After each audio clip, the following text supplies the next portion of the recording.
माळीण गावामधली बहुतांश घरं ढिगाऱ्याखाली गाडली गेली आहेत। जी घरं उभी आहेत त्यांना कुलूप लावून गावकरी निघून गेलेत। काही घरं अर्धी उभी राहिली आहेत तर काही अर्धी चिखलात गडप झाली आहेत। ग्राउंड झिरोवरून आढावा घेतला आमचा प्रतिनिधी सुवर्णा दुसाने यांनी।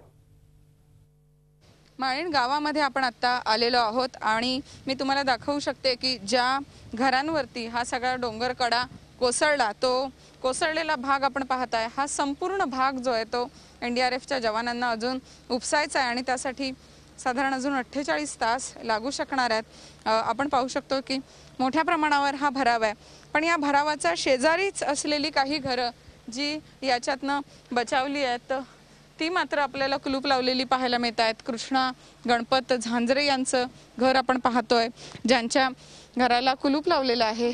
काही कुटुंब अशी आहेत की जी घर सोडून गेलेली आहेत, कारण काल आणि परवा 2 दिवस प्रचंड पाऊस कोसळत होता आणि त्यामुळे मागून जो डोंगराचा भाग आहे तो काहीसा कोसळू शकतो अशी एक भीती गावकऱ्यांच्या मनात निर्माण झाली होती।